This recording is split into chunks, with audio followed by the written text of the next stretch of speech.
This is Recompile, and I'm going to show you how to apply a patch to your ROM with EcuFlash.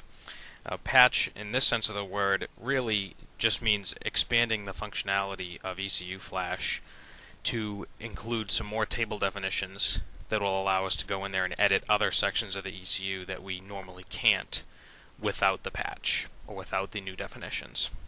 So for this example, we'll apply the OBD inspection force all tests to pass patch, which is from Akamus and Mr. Fred. So there's a thread on EcuFlash forum on Evolution M that has all the details, but this is the same type of patch that you would apply in most cases. It consists of adding XML definition to your ROM definition file, restarting EcuFlash, and then making some table changes to those values to finish the patch and actually alter your ROM image. So typically, in most cases, there's going to be some different code for different ROM versions. The tables you'll look are basically structured the same, but they live in different places, and the values that you'll need to alter in the ROM are different from version to version. So what you're looking for is your ROM version, so that you don't mistakenly apply someone else's patch to your ROM. So let's open up a ROM here, and looking in the ROM info section, the internal ID 94170015 is the ROM that we're going to be patching here. So that's the code that we need to look for in the patch thread. So we've got some table definitions, and what we're going to be doing with these is adding them into the XML definition for 94170015. That will create new tables in EcuFlash that we can go in there and start editing values for. So it's basically just unlocking a new area of the ROM that EcuFlash did not know about until we add this code. So by changing the XML file, we don't make any edits in the ROM. We're just allowing EcuFlash to see a new area of the ROM that it didn't know about before.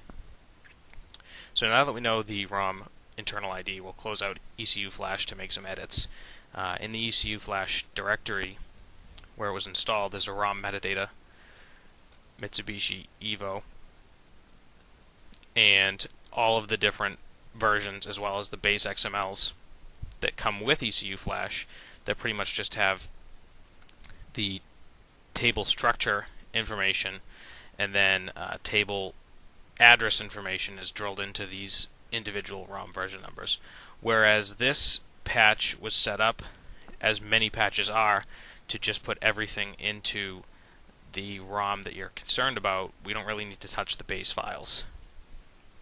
In most cases, that's the way they've structured patches. So what we need to do is find the 94170015 XML.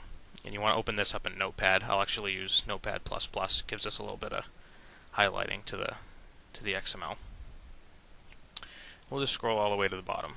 So there's an end ROM tag that we want to keep at the bottom, and in between the last table definition and the end ROM tag is where we're going to add our patch data, our new tables.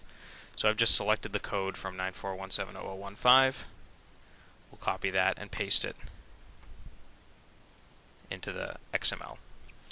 So we now have 3 new tables defined, as well as their address, the type, and next time we start up EcuFlash and open up a ROM that's this version, we'll see these new tables. So those are the tables that are needed to actually make the changes to apply the patch. Akamus has given us a few other tables that basically just verify what our changes have accomplished. So these are basically like a confirmation. It's taking the byte, the 2 bytes from the various checks, and breaking them out into blobits, into the individual bits for each check, and saying, yep, each one of these is pass or no pass, just so you can confirm that you have applied the patch successfully. So we'll copy this and put that as well. So we've got several new tables defined. We'll save that and close it out. And now when we open up EcuFlash and open up the ROM again, we should have our OBD inspection tables listed here. And we can view each one of these maps. These are 1D maps that have a single hex value. This one has 2 hex values. And then the other 2 tables that we added at the end were the availability and the pass-fail tables. So as you can see, since we haven't yet actually done anything to change this ROM, these availability and pass-fails are not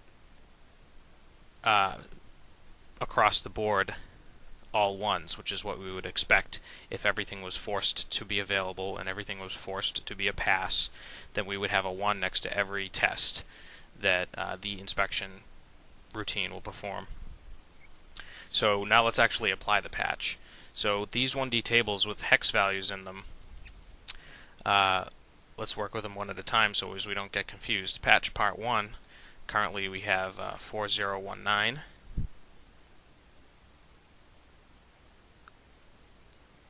And that's going to become E000 in patch part 1. So 4019, to make sure that EcuFlash understands we're entering hexadecimal and not decimal, we prefix with 0x and E000. So we've changed part 1. Part 2 is 6AA1, and that's going to become EAFF. So we'll highlight it, click it once, hit the equals key, 0x EAFF. So you can see, as we're making these changes, the availability blobits table has just flattened out to all ones. So we've now basically said these tests will always be available to the inspection routine. The last part will be setting all the tests to pass every time. And to do that, we need to make 2 changes to the patch table. DA2A will become EAFF equals 0x EAFF. And there we go. Just made a bunch of changes to the pass-fail. And 6A11 will become 6A77.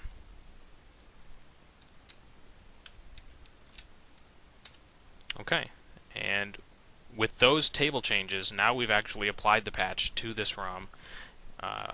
We verified that it should be successful based on these 2 tables here. So we can now save this